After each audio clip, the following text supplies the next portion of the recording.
Knjiga Zeleno kolo je izjemen vpogled v arabski svet deklic in žensk, ki v Saudski Arabiji živijo zelo drugačna življenja od naših. Napisala jo je prva saudska režiserka Haifa Al-Mansur. Prebrali pa sta jo Jasna in Amber Lina. Osrednja junakinja Vadža knjige Zeleno kolo je na videz čisto običajna 11-letna deklica.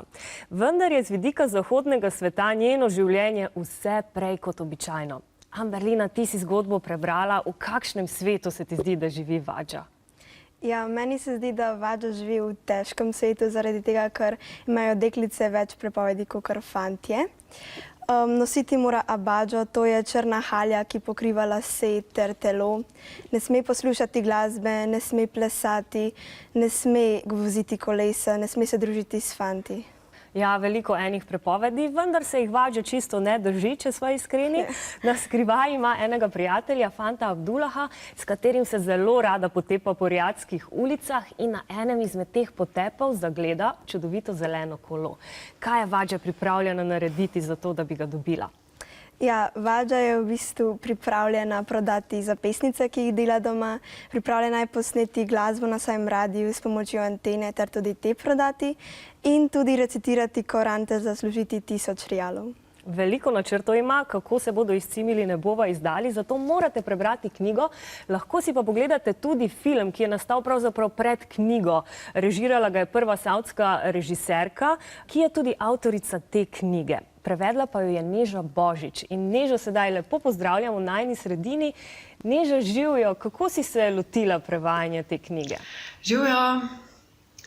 O arabskih deželah sem veliko prebrala, tako da me te prepovedi niso zares presenetile, razen ta, okrog katere je zgrajena zgodba. Torej, da dekleta ne smejo voziti koles.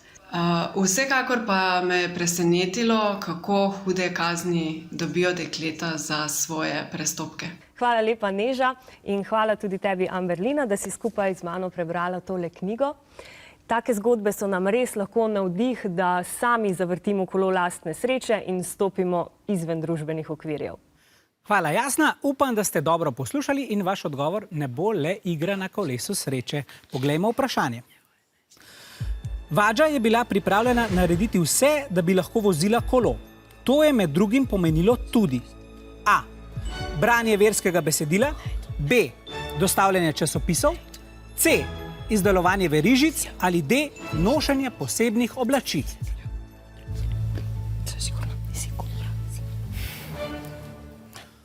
Obe ekipi sta odgovorili z odgovorom C. Ja. Vadža je bila za kolo pripravljena prodati zapestnice, glasbo in recitirati Koran. Pravilen odgovor je A.